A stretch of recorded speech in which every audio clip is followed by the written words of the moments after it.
আল্লাহ যে আছেন তার প্রমাণ গোটা সৃষ্টি জগতে। গোটা সৃষ্টি জগতের ভিতরেই আপনি যে সৃষ্টিকেই নেবেন দেখবেন সেখানে আল্লাহর অস্তিত্বের নিদর্শন অবশ্যই রয়েছে। হ্যাঁ, আল্লাহ গোটা সৃষ্টির ভিতরেই নিজের পরিচয়, নিজের অস্তিত্বের নিদর্শন আলামাত গোটা সৃষ্টির মধ্যেই তিনি রেখে দিয়েছেন। আল্লাহ তাআলা বলেন, হে বিশ্বের লোকেরা, গোটা মানব জাতির মধ্যে আমি আমার নিদর্শন, পরিচয়ের, অস্তিত্বের, উজুদের নিদর্শন আলামাত চিহ্ন রেখে দিয়েছি, প্রতীক রেখে দিয়েছি। আল্লাহ তাআলা পবিত্র কুরআন সূরা যারিয়াতের মধ্যে বলেন, ওয়া ফিল আরদি আয়াতুল লিল মুকিনিন ওয়া ফি আনফুসিকুম আফালা তুবসিরুন। আল্লাহ তাআলা বলেন, সুনিশ্চিত বিশ্বাসীদের জন্য জমিনে অনেক নিদর্শন রয়েছে। যারা আল্লাহকে বিশ্বাস করে, ইয়াকিন করে নেওয়ালা, নিঃসন্দেহে ইয়াকিন করে নেওয়ালাদের জন্য আয়াত, আল্লাহকে চিনার, আল্লাহর অস্তিত্বের নিদর্শন রয়েছে। লিল মুকিনিন, ইয়াকিন করে নেওয়ালাদের জন্য। ওয়া ফি আনফুসিকুম, এবং তোমাদের নিজ সত্তার মধ্যেও রয়েছে অনেক নিদর্শন। আল্লাহর পরিচয় পাওয়ার জন্য আল্লাহর অস্তিত্বের নিদর্শন রয়েছে। আল্লাহ বলেন, আফালা তুবসিরুন, তোমরা কি সেই সমস্ত বস্তু অনুধাবন করবে না? আফালা তুবসিরুন, তোমরা কি সেই সমস্ত বস্তুর দিকে লক্ষ্য দিবে না? তোমরা কি নিজের চক্ষু দিয়ে তা দেখবে না? আমি তোমার নিজের জাতির মধ্যে, মানব তোমার সৃষ্টির মধ্যেই আমার পরিচয়ের, আমার অস্তিত্বের নিদর্শন রেখে দিয়েছি। আফালা তুবসিরুন, তোমরা কি নিজের চক্ষু দিয়ে তা দেখবে না? তোমরা কি তা উপলব্ধি করবে না? তোমরা কি তা অনুধাবন তোমরা করবে না? আল্লাহ তাআলা বলেন যে এই যে মানুষের সুন্দর আকৃতি, সুন্দর গঠন ধরন কে তৈরি করেছেন? এই মানবের ভিতরে শোনার জন্য শ্রবণ শক্তি, দেখার জন্য দর্শন শক্তি, বোঝার জন্য মস্তিষ্ক শক্তি, এবং স্পর্শ করার জন্য স্পর্শ শক্তি, এবং ঘ্রাণের জন্য ঘ্রাণ শক্তি, এবং স্বাদকে বোঝাবার জন্য স্বাদ শক্তি, কথা বলার জন্য বাক শক্তি। এই সমস্ত শক্তি মানুষের ভিতরে কে রেখেছেন? হ্যাঁ, বোঝার জন্য মস্তিষ্ক, দেখার জন্য চক্ষু, এবং শোনার জন্য কর্ণকে দিয়েছেন। এই গোটা মানবের ভিতরে আল্লাহ তাআলা শিশুর জন্য মাতৃস্থলে দুধের স্রোতধারা কে প্রবাহিত করেন? কে প্রাণীকুলের জীবন ও মরণের মহানিয়ন্তা? এই সব ক্ষমতা যে সত্তার দান, সে সত্তাকেই আমরা আল্লাহ বলে ডাকি। সে সত্তাকে আমরা আল্লাহ বলে ডাকি। সেই অস্তিত্বটা এবং সেই শক্তির পাওয়ারটাকেই আমরা আল্লাহ বলি। সেই শক্তিটাকে আমরা কি বলি? আল্লাহ বলে ডাকি। আল্লাহ যে আছেন তার প্রমাণ গোটা বিশ্বের পাহাড় পর্বত আল্লাহর অস্তিত্বের সাক্ষ্য বহন করে। আল্লাহ তাআলা পবিত্র কোরআন সূরা ফাতির আয়াত নম্বর 27 এর মধ্যে বলেন, ওয়া মিনাল জিবালি জুদাদুম বিদু ওয়া হুমুরুম মুখতালিফুন আলওয়ানুহা ওয়া গারাবিবু সুদ। আল্লাহ তাআলা বলেন, পাহাড়ের মধ্যে আছে বিভিন্ন বর্ণের অংশ, সাদা, লাল আর একদম নিকশ কালো।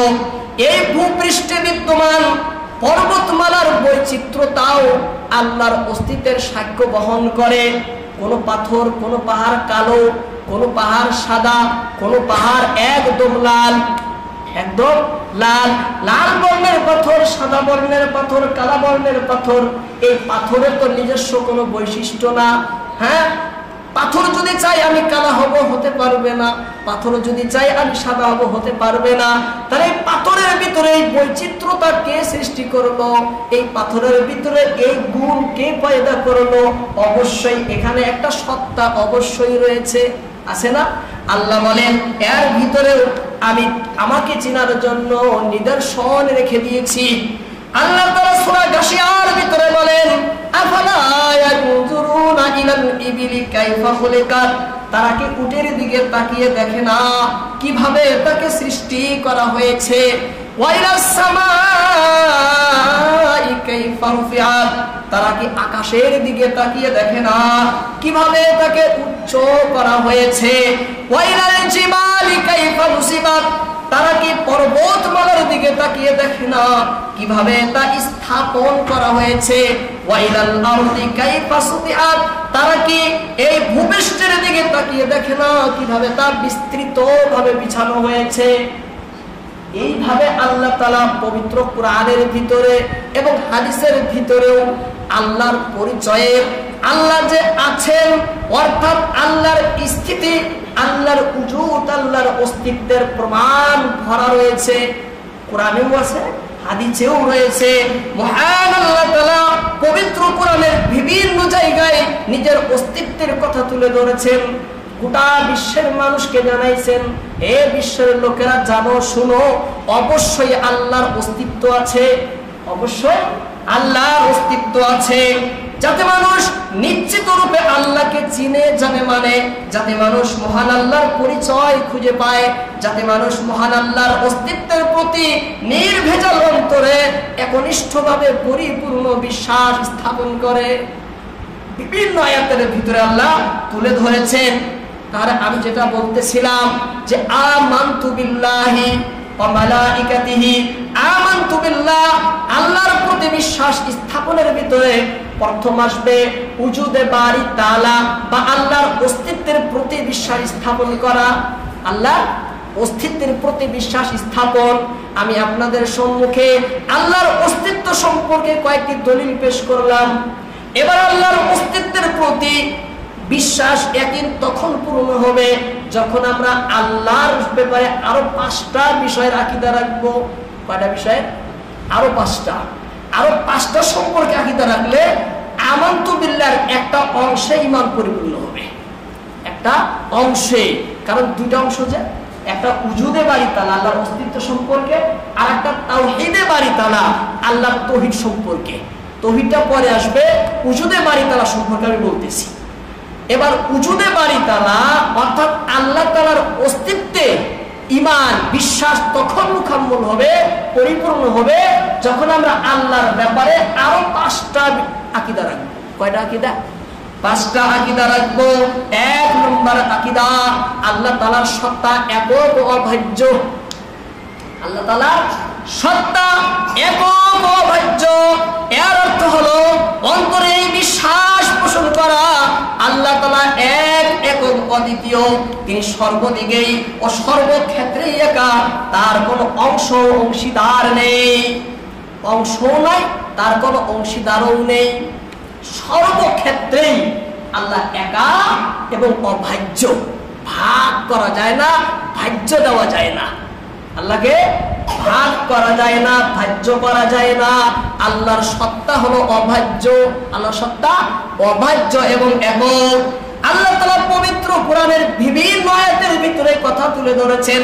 আল্লাহ বলেন, কুল হুয়াল্লাহু আহাদ, হে প্রিয় নবী আপনি বলুন আল্লাহ হলেন একক। আল্লাহ হলেন একক, সর্বক্ষেত্রেই আল্লাহ হলেন একা। আল্লাহ তাআলা সূরা বাকারার 163 নম্বর আয়াতে বলেন, ওয়া ইলাহুকুম ইলাহু ওয়াহিদ লা ইলাহা ইল্লা হুয়ার রহমানুর রহিম, তোমাদের মাবুদ হচ্ছেন একক মাবুদ, এক আল্লাহ। তিনি ছাড়া সত্যিকার মাবুদ আর উপাস্য আর কেউ নাই। তিনি পরম করুণাময় অসীম দয়ালু, পরম করুণাময় অসীম দয়ালু। এইভাবে পবিত্র কোরআনের অনেক আয়াতের ভিতরে এই আকীদা আল্লাহ তুলে ধরেছেন। আল্লাহ সম্পর্কে দ্বিতীয় আকীদা রাখতে হবে যে আল্লাহ তাআলাই আউয়াল ও আখির। আল্লাহ তাআলাই আউয়াল ও আখির, আল্লাহ তাআলাই অনাদি, আল্লাহ তাআলাই অনন্ত, আল্লাহ তাআলা স্বয়ংভূ, আল্লাহ তাআলা স্বয়ংভূ। আল্লাহ এমন আদি, এমন শুরু যার কোনো শুরু নেই। আল্লাহ তাআলা এমন শুরু যার কোনো কি নেই, কোনো শুরু নেই। আল্লাহ তাআলা এমন শেষ যার কোনো শেষ নেই, যার কোনো অন্ত নেই। একথাই আল্লাহ তাআলা সূরা হাদীদ আয়াত নম্বর 3 এর ভিতরে তুলে ধরে। আল্লাহ বলেন, হুয়াল্লাহু হুয়াল আউয়ালু ওয়াল আখিরু ওয়াজ যাহিরু ওয়াল বাতিন ওয়া হুয়া বিকুল্লি শাইইন আলীম। তিনি আদি, তিনি অন্ত, তিনি ব্যক্ত, তিনি এবং তিনি সর্ব বিষয়ে পরিপূর্ণ জ্ঞাত। আল্লাহ বলেন হুয়াল আউয়ালু, আল্লাহ প্রথম, ওয়াল আখিরু, আল্লাহ শেষ। আল্লাহ এমন প্রথম যার আগে আর নেই, ওয়াল আখির, আল্লাহ এমন শেষ যার শেষে আর নেই, ওয়াল জাহির ওয়াল বাতিন, আল্লাহ প্রকাশ্য, আল্লাহ অপ্রকাশ্য, ওয়া হুয়া বিকুল্লি শাইইন আলিম, আর জগতের সব বিষয় সম্পর্কে আল্লাহ পূর্ণ জ্ঞাত, সব কিছুই পরিপূর্ণভাবে তিনি জানেন। 3 নম্বর আকীদা আল্লাহ সম্পর্কে রাখতে হবে যে আল্লাহ তাআলা হলেন কাদিম বা অবিনশ্বর। আল্লাহ তাআলা কাদিম বা অবিনশ্বর, অর্থাৎ অন্তরে বিশ্বাস পোষণ করা যে আল্লাহ তাআলাই চিরন্তন, আল্লাহ তাআলাই অবিনশ্বর, আল্লাহ তাআলাই নিজ সত্তায় নিজে নিজেই চিরবিদ্যমান, তিনি অমর, তিনি অক্ষয়, তিনি শাশ্বত, তার কোনো ধ্বংস নেই, তার কোনো মৃত্যু নেই, তার কোনো ক্ষয় নেই, তিনি সবসময় ছিলেন, তিনি আছেন এবং চিরকাল তিনি থাকবেন, আছেন চিরকাল থাকবেন। আল্লাহর কোনো ক্ষয় নেই, আল্লাহর কোনো ধ্বংস নেই, আল্লাহর কোনো মৃত্যু নেই, একেই বলে অবিনশ্বর, একে বলে অবিনশ্বর, আরবিতে বলে কাদিম। আল্লাহর ক্ষয় নয়, ধ্বংস নেই, আল্লাহ অজর, অমর, অক্ষয়, আল্লাহ অবিনশ্বর, আল্লাহ শাশ্বত, আল্লাহর কোনো ধ্বংস নেই, আল্লাহর কি নেই, কোনো ধ্বংস নেই। এ কথাই আল্লাহ তাআলা পবিত্র কুরআন সূরা কাসাসের 88 নম্বর আয়াতে বলেন, আল্লাহ তাআলা বলেন ওয়ালা তাদউ মা'আল্লাহি ইলাহান আখার লা ইলাহা ইল্লাহু, আল্লাহর সাথে অন্য কোনো ইলাহকে ডেকো না, তিনি ছাড়া কোনো সত্যিকার ইলাহি নেই। কুল্লু শাইইন হালিকুন ইল্লা ওয়াজহা, কুল্লু শাইইন হালিকুন ইল্লা ওয়াজহা, তার সত্তা ছাড়া সব কিছুই ধ্বংসশীল, তার সত্তা ছাড়া সব কিছুই ধ্বংসশীল। আল্লাহ বলেন যে আল্লাহর সত্তা ধ্বংস হবে না, আল্লাহর সত্তা চিরন্তন, চিরস্থায়ী, আল্লাহর সত্তাই শাশ্বত, আল্লাহর সত্তাই কাদিম, আল্লাহর সত্তাই অবিনশ্বর, আল্লাহর সত্তাই অমর, অজর, অক্ষয়, বাকি সব ক্ষয়, বাকি সব ধ্বংসশীল, বাকি সব ক্ষয়শীল। কে বলেন? আল্লাহ তাআলা বলেন। অন্য আয়াতের ভিতরেও আল্লাহ তাআলা এই আকীদা পরিষ্কার ভাবে তুলে ধরেছেন। 5 নম্বর আকীদা যেটা আল্লাহর ব্যাপারে রাখতে হবে যে আল্লাহ তাআলাই হলেন অসাদৃশ্য, আল্লাহ তাআলা হলেন অসাদৃশ্য, অর্থাৎ অন্তরে পরিপূর্ণভাবে নিঃসন্দেহে পরিপূর্ণ ইয়াকিনের সহিত এই আস্থা পোষণ করা যে আল্লাহ তাআলার কোনো তুলনা নেই, আল্লাহ তাআলার কোনো তুলনা নেই, আল্লাহ তাআলার তুলনাহীন সত্তা, যার কোনো সাদৃশ্য নেই, যার কোনো সদৃশ্য নেই, যার কোনো তুল্য নেই, যার কোনো উপমা নেই, যার কোনো উদাহরণ নেই, তার কোনো রূপ নেই, তার কোনো অনুরূপ নেই, তার মতন নেই, তার ন্যায় নেই, তার অনুরূপ নেই। হ্যাঁ, আল্লাহ যেমন তেমন কোনো বস্তুই নেই, আল্লাহ যেমন তেমন কোনো বস্তুই নেই। সকল সৃষ্টি তার সত্তা সংক্রান্তে বিস্তারিতভাবে জানতে অক্ষম। আল্লাহ যার সম্পর্কে সকল সৃষ্টি জানতে পারবে না, অক্ষম, অসমর্থ। কেউ সঠিকভাবে আল্লাহর তথ্য জাত সম্পর্কে জানবে না, কারণ মানুষের মস্তিষ্কের ঊর্ধ্বে, যে মানুষের বুঝের বাইরে, ক্ষমতার শক্তির বাইরে, কিভাবে বুঝবে, কিভাবে জানবে? ইমাম ইবনুল জাওজি রাহিমাহুল্লাহ দাফাউল শুবহিত তাশবিহ নামক কিতাবের 107 নম্বর পৃষ্ঠার ভিতরে তিনি লেখেন, লাইসা বিজিসমিন ওয়ালা জাওহারিন ওয়ালা আরদিন ওয়ালা তাওয়িলিন ওয়ালা আরিদিন ওয়ালা ইয়াশগুলুল আমকিনাহ ওয়ালা ইয়াহবিহি মাকান ওয়ালা জিহাতুম মিনাল জিহাতিস সিত্তি। তিনি বলেন আল্লাহ তাআলার কোনো শরীর নেই, আল্লাহ তাআলার কোনো শরীর নেই, আল্লাহ তাআলা জওহর না, আল্লাহ তাআলা আরজ না, আল্লাহ তাআলা তাওয়িল না। এটা শরীরের গঠন একটা। হ্যাঁ, একটা শরীরের ভিতরে দৈর্ঘ্য প্রস্থিতি থাকে না? এটা বলছে যে আল্লাহ তাআলা যখন শরীরই নেই, জওহরও নাই, আরজও না, তাওয়িলও না, আরিজও না, এবং কোন জায়গাকে পরিব্যাপ্তও করে না, কোন জায়গাকে পরিব্যাপ্তও করে না।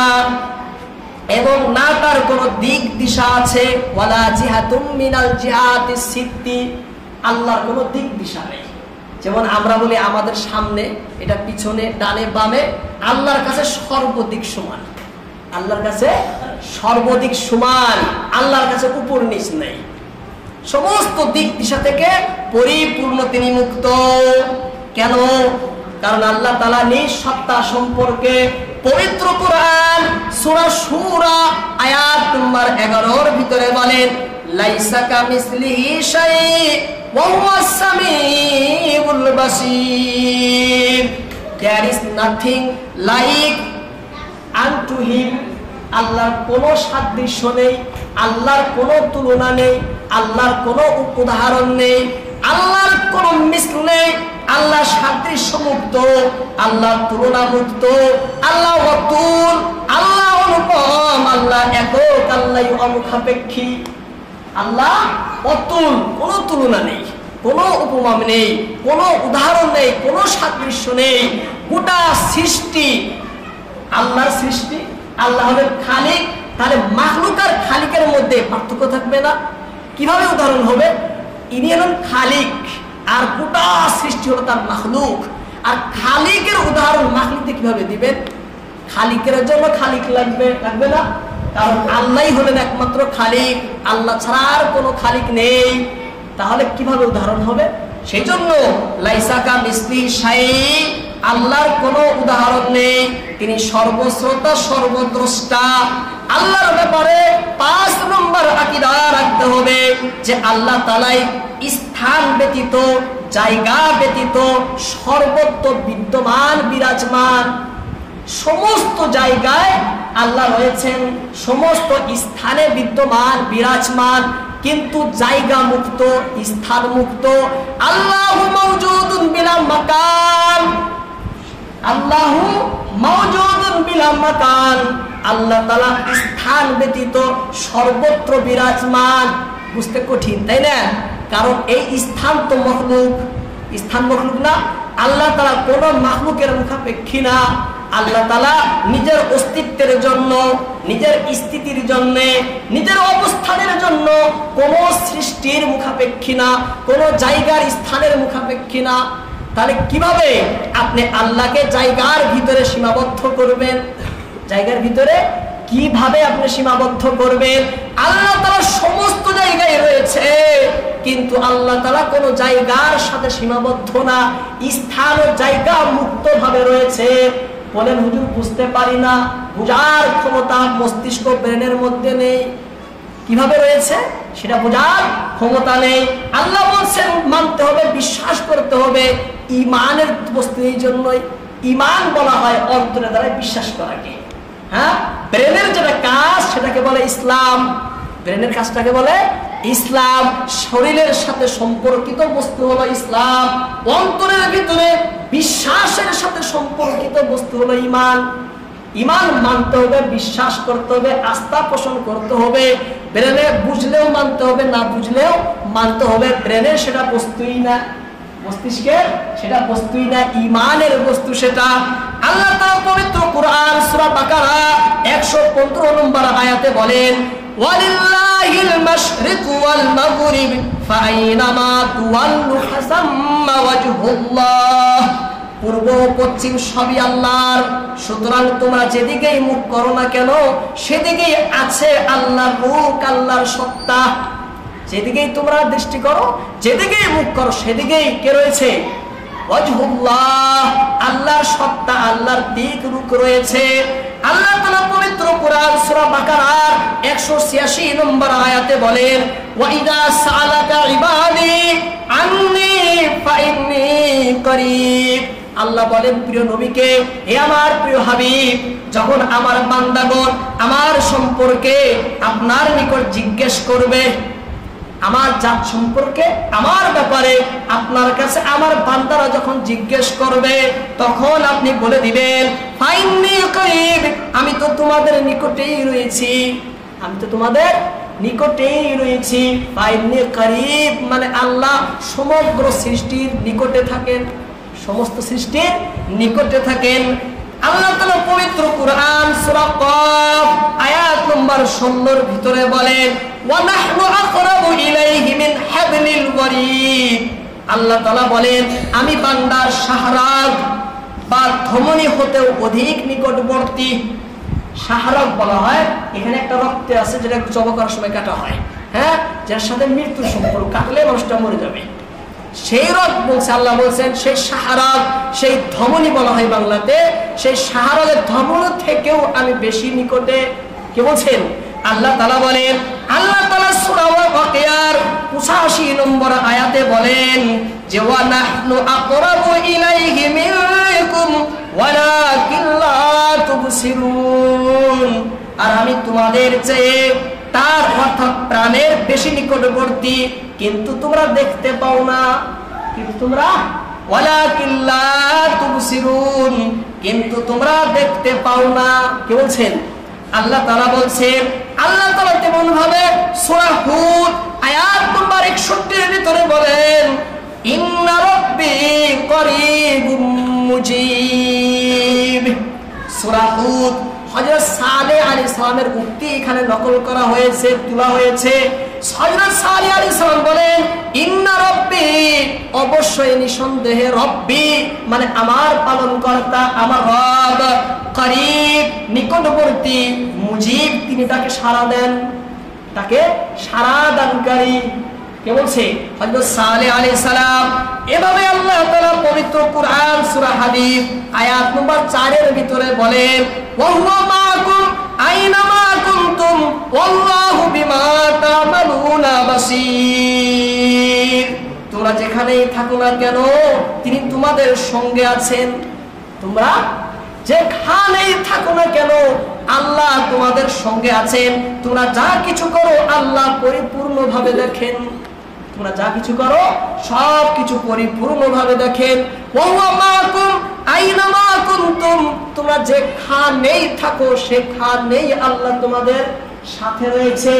এইভাবে অনেক আয়াত রয়েছে যে সমস্ত আয়াত দ্বারা প্রমাণ পায় যে আল্লাহ তাআলা সমস্ত জায়গায় রয়েছেন, সমস্ত স্থানে বিরাজমান, সমস্ত জায়গায় বিদ্যমান, কিন্তু কোন জায়গা ও স্থানের মুখাপেক্ষী না। বিনা স্থানে বিনা জায়গায় সমস্ত জায়গায় বিদ্যমান, সমস্ত জায়গায় তিনি বিদ্যমান। এবার কেউ প্রশ্ন করবেন, আল্লাহ পবিত্র কুরআনে বলছেন সুম্মাস্তাওয়া আলাল আরশ, আল্লাহ বলছেন আল্লাহ আরশের মধ্যে মুস্তাবি রয়েছেন। আছে না আয়াত? এই আয়াতটি আয়াত একটাই, অনেক আয়াতের ভিতরে প্রসঙ্গক্রমে অনেকবার আনা হয়েছে, মূল আয়াত একটাই। এখানে যেহেতু আয়াত অনেকটি হয়ে গেল, আর ওই বিষয়ে আয়াত একটাই, আয়াত অনেক জায়গায় শব্দের বেশ কমে আনা হয়েছে। আর রহমান আরশুস্তাওয়া এভাবে আনা হয়েছে, সুম্মাস্তাওয়া আলাল আরশ এভাবে আনা হয়েছে। সমস্ত আয়াতের অর্থ একটাই যে রহমান আল্লাহ তাআলা আরশের মধ্যে মুস্তাবি রয়েছেন, আরশের মধ্যে মুস্তাবি রয়েছেন। এই মুস্তাবি সম্পর্কে গোটা বিশ্বের সমস্ত মুফাসসিরগণ বলেন এই ইস্তাওয়া হলো আল্লাহর একটি বৈশিষ্ট্য, আল্লাহর একটি সিফাত, বৈশিষ্ট্য। হ্যাঁ, যেমন বলি না আমরা একজন মানুষ কোন একটা ক্ষমতায় আসীন হইলে আমরা বলি যে সে গদি দখল করেছে। এর অর্থ এটা নয় যে সে গদির মধ্যে বসে গেছে। এটা অর্থ কি? সে একটা পাওয়ারে এসেছে, একটা ক্ষমতায় এসেছে। আল্লাহ পবিত্র কোরআনে আলোচনা করেছেন আসমান জমিন সৃষ্টির কথা। হ্যাঁ, সৃষ্টির আলোচনা করার পরে আল্লাহ বলছেন যে আল্লাহ আরশে মুস্তাবি হয়েছে। হ্যাঁ, এখানে অর্থ ইস্তাওয়া অর্থ আল্লাহ সমগ্র সৃষ্টিকে নিজের অধীনে নিয়েছেন, নিজের আয়ত্তে নিয়েছেন। গোটা সৃষ্টির উপরে তিনার সাম্রাজ্য, তিনার অধীনস্থ বিস্তার করে দিয়েছেন। এটা অর্থ এখানে। হ্যাঁ, আল্লাহ গালিব এসেছেন, এটা অর্থ। এই বিষয়ে লম্বা বলা যাবে, সেদিকে আমি বলি না, আসবে পরে সিফাতের বয়ানের মধ্যে চলে আসবে। সেজন্য যারা বলে এই আয়াত দিয়ে যে আল্লাহ আরো সেই রয়েছেন, শুধু আল্লাহ শুধু আরশে না, আমরা বলি আরশেও রয়েছে, এর প্রমাণ এই আয়াত সুম্মাস্তাওয়া আলাল আরশ, আল্লাহ বলেন আল্লাহ আরশে মুস্তাবি। হ্যাঁ, আর এই সমস্ত আয়াত বললাম এর দ্বারাই প্রমাণ পায় আল্লাহ সর্বত্র রয়েছেন। সেই জন্য আমরা আল্লাহকে কোন একটা স্থানে সীমাবদ্ধ মানি না, আমরা আল্লাহকে সমস্ত জায়গায় বিদ্যমান বিরাজমান মানি, কিন্তু কোন স্থান জায়গার মুখাপেক্ষী মানি না। তিনি অমুখাপেক্ষীভাবে স্থান এবং জায়গা মুক্ত হিসাবে সকল স্থানে বিরাজমান বিদ্যমান। তাহলে কথার সারাংশ হলো আমানতু বিল্লাহ বা আল্লাহর প্রতি ঈমানের মধ্যে দুটি অংশ রয়েছে। প্রথম অংশ হলো উজুদে বারি তাআলা বা আল্লাহর জাত ও সত্তার প্রতি বিশ্বাস স্থাপন করা। এ সম্পর্কে বিস্তারিতভাবে আপনাদের সম্মুখে তুলে ধরলাম। দ্বিতীয় বিষয় হলো আল্লাহর তাওহীদ বা একত্ববাদের প্রতি বিশ্বাস স্থাপন করা। যদি একত্ববাদে বিশ্বাস করি তাহলে আল্লাহর উপরে পরিপূর্ণ ঈমান আনা হবে। আল্লাহ আমানতু বিল্লাহ একটা অংশ ক্লিয়ার হলো, এখন দ্বিতীয় অংশ অল্প বলবো। দ্বিতীয় অংশ হলো আল্লাহর অস্তিত্বে বিশ্বাস করা, এ সম্পর্কে আল্লাহর তাওহীদে বিশ্বাস করা। দ্বিতীয় অংশ আল্লাহর একত্ববাদ, আল্লাহর তাওহীদে বিশ্বাস করা। এ সম্পর্কে কবি বলেন तौहीद तो ये है कि खुदा हशर में कह दे ये बंदा दो आलम से खफा मेरे लिए है। তৌহিদের মূল হলো এটাই যে আল্লাহ আখিরাতে বলে দিবে যে এই বান্দাটা আমার কারণে আখিরাতে দুনিয়ায় ভয় করত। হ্যাঁ, তৌহিদের অর্থাৎ আল্লাহ গ্রহণ করাই হলো মূল উদ্দেশ্য, আল্লাহ গ্রহণ করাই হলো মূল। তৌহিদে বারি তাআলা বা একত্ববাদের বিশ্বাস করার বিষয়টি অতি গুরুত্বপূর্ণ। সমস্ত নবীরাই এই দাওয়াত প্রচার প্রসার করেছেন, সমস্ত নবীরাই দাওয়াত দিয়েছিলেন লা ইলাহা ইল্লাল্লাহ, এটা তৌহিদের দাওয়াত। লা ইলাহা ইল্লাল্লাহ সমস্ত নবীদের এই একই দাওয়াত ছিল। হযরতে নূহ আলাইহিস সালামের এই একই দাওয়াত ছিল। হুদ, সালেহ, শুআয়ব আলাইহিস সালাম, আমাদের প্রিয় নবী মুহাম্মদুর রাসূলুল্লাহ সাল্লাল্লাহু আলাইহি ওয়াসাল্লামের এই একই দাওয়াত ছিল। সমস্ত নবীর এই একই দাওয়াত ছিল। এই জন্য প্রিয় নবী বলেন ইয়া আইয়ুহান নাস, হে বিশ্বের লোকেরা, ওয়াহিদুল্লাহ, তোমরা আল্লাহর তাওহীদে বিশ্বাসী হও। ফাইন্নাত তাওহীদ রাসুত তাআত, কারণ তাওহীদ হলো সমস্ত পুণ্যের মূল। হ্যাঁ, যত নেকি করেন তাওহীদ নাই তার কোনো মূল্য নেই। সেই জন্য তাওহীদটাই হলো আসল। এই তাওহীদ সম্পর্কে দাওয়াত ও তাবলীগের বহুত বড় জিম্মাদার ইন্তেকাল করেছেন, নাম হযরত ওমর পালনপুরি রাহমাতুল্লাহ আলাইহি। আপনারা কোথায় জানেন? ওমর পালনপুরি রাহমাতুল্লাহ আলাইহি তিনি এই তাওহীদ সম্পর্কে একটি ছন্দ বলেছেন। তিনি বলেন जो ला कहा वो ला हुआ, वो ला भी उसमें ला हुआ, जो ला कहा वो ला हुआ, वो ला भी उसमें ला हुआ, जुज़ला हुआ कुल्ला हुआ, जुज़ला हुआ कुल्ला हुआ, फिर क्या हुआ अल्लाह हुआ, फिर क्या हुआ আল্লাহ হুয়া। এটাই হলো মূল তাওহীদ, এটাই হলো মূল তাওহীদ। ইনশাআল্লাহ আগামীতে তাওহীদের তিন প্রকার, তাওহীদের রুবুবিয়্যাত, তাওহীদের উলুহিয়্যাত, তাওহীদের আসমা ও সিফাত, বিস্তারিতভাবে ইনশাআল্লাহ আল্লাহ যদি তৌফিক দেন আগামী শুক্রবারে তুলে ধরব ইনশাআল্লাহ।